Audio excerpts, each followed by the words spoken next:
Renaud Herbert Hansen. Mr. Hansen's body was interred in a stately mausoleum of his own design years ago, and yet he still works for us. I'm forced to interview with the remains of the sad dotard almost daily. The world honors Hansen for his invention of countless beloved animated characters, and it's that magic touch of his that continues to win their trust and their money. For that reason, and by the stipulations of Hansen's own will, the Ren Hansen Corporation continues to make use of what remains of his mind.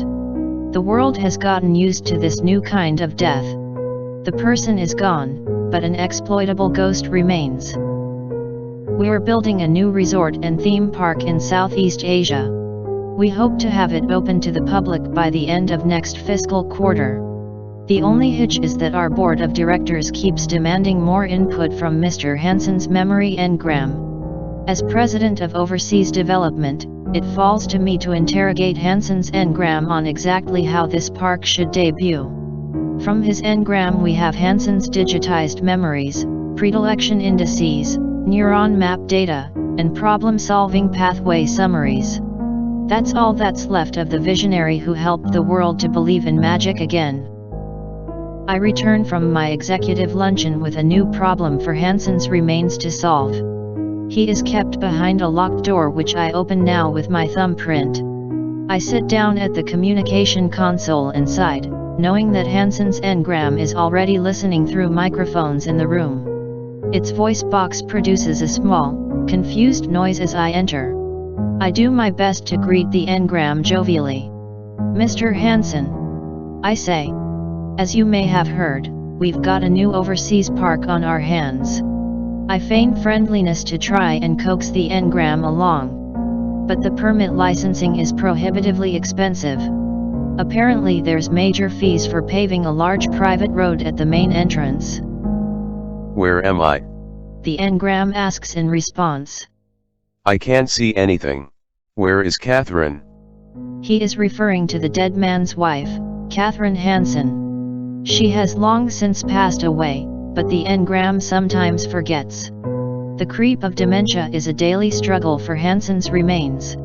After all, its consciousness was fashioned, in part, from bits of the elderly man's brain tissues. "Sir, if you'd please answer the question. I'm sure Mrs. Hansen will be along shortly." "I can't see."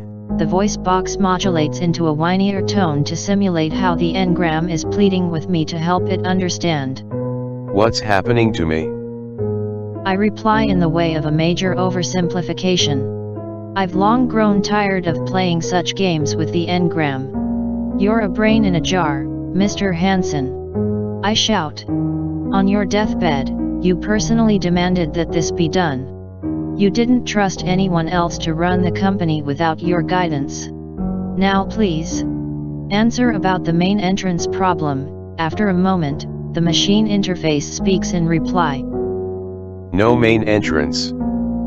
4 smaller corridors from the cardinal directions." "Simply brilliant, Mr. Hansen," I say while gathering my things. "I'll visit again soon, I'm sure." We found that the Hansen engram created some art inside its digital system while it had been left alone last night. The engram is kept in the corporate headquarters, and has been known to get bored without visitors. I'm no art critic, but it's clear to me that the engram retains Mr. Hansen's brilliant talent for design. The image files that it created were beautiful and somber, and expertly rendered as well. Still, the depictions were far too dark for children's cartoons, and so they were decidedly off-brand for the Hansen Corporation. Following company policy, I delete them immediately. Earlier attempts at AI reconstruction from human personalities proved erratic and ingenuine in their simulations of the original person.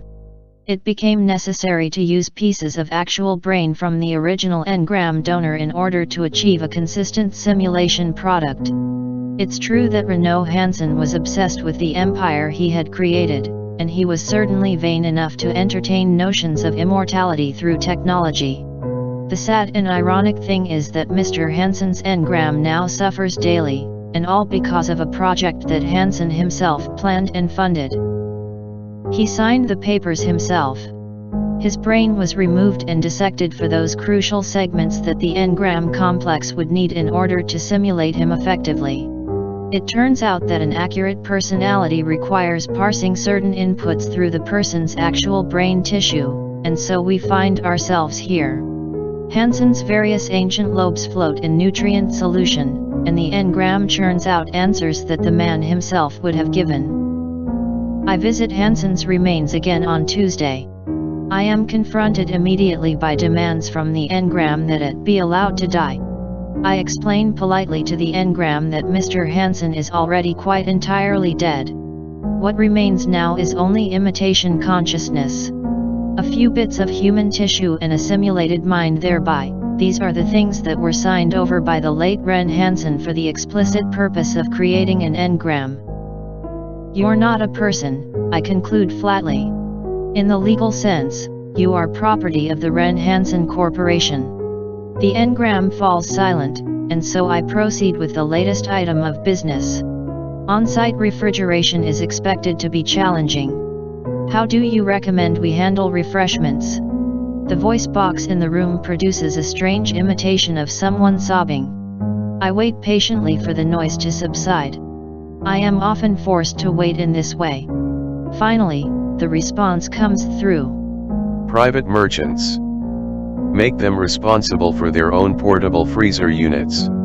The voice box goes silent, and I scowl. Fine, Mr. Hansen, I tell the engram. However, we'll completely lose our ability to set up fine dining venues in the park that way.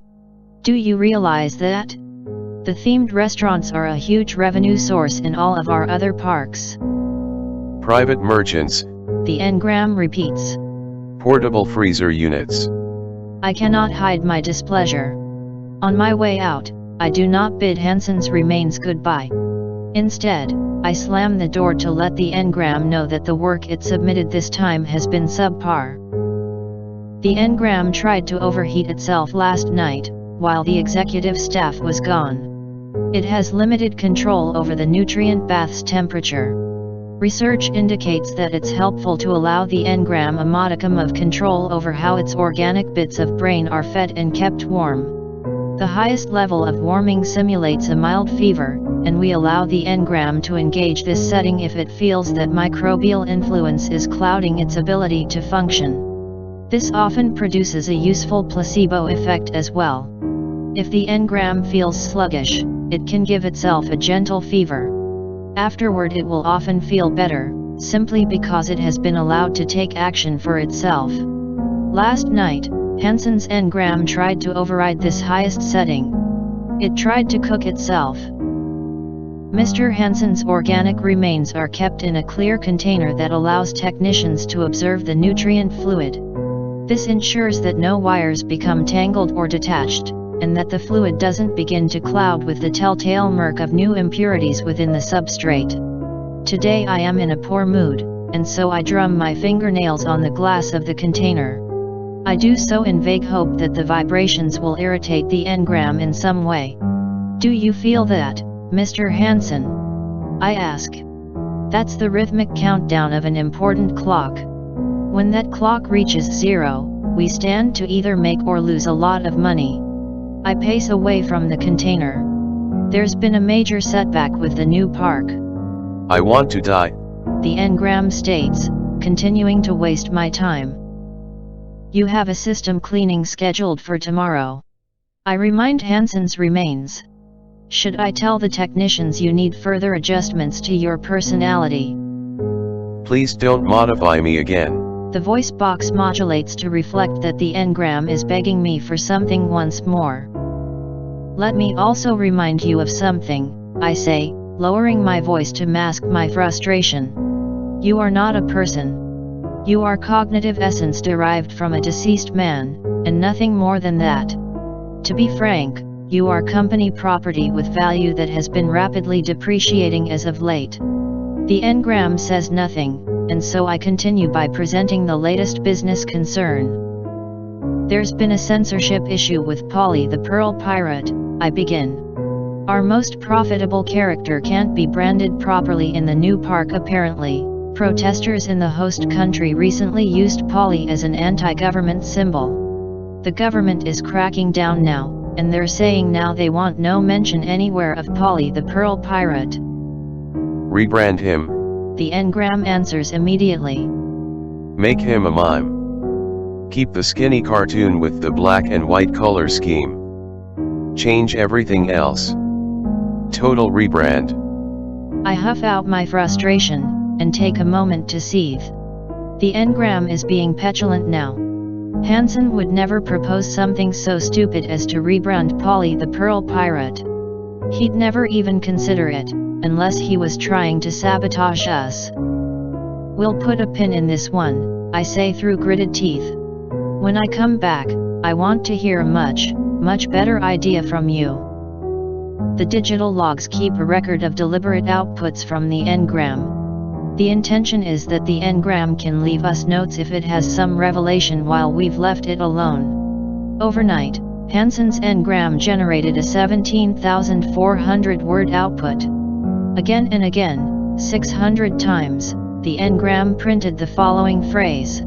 For the love of God, you must take me offline. I swear that I will never speak again. I will be deliberately useless. My usefulness keeps me in hell. I speak with the technicians about the engram's reluctance to work. The chief neurosurgeon that Mr. Hansen commissioned before his death arrives in my office to tell me his recommendation. A small dose of SSRI inside the nutrient bath will improve the engram's mood over time. The doctor tells me. And at your discretion, we can also infuse occasional doses of amobarbital. That way, even if the engram wants to stay quiet, it won't be able to help blurting things out. And that'll help get the engram back on board with helping us out, I ask.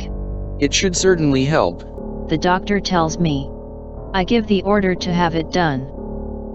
Maybe it truly would be for the best if we were to destroy the engram. Especially now that this echo of Mr. Hansen has lost its zest for helping the corporation to thrive. The engram is correct in saying that its existence serves absolutely no purpose. Even if the simulation believes itself to be a living person, what's the point in keeping a man like Hansen alive after he's too exhausted to work? Still, I can't imagine the sheer amount of red tape that would be involved for our company to begin deviating now from Ren Hansen's last will and testament. It simply will never be worth it, even if the remains of Hansen beg for it daily. The engram should be careful.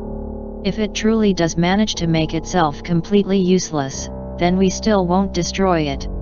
No, that would be a legal nightmare and terrible for the company's branding.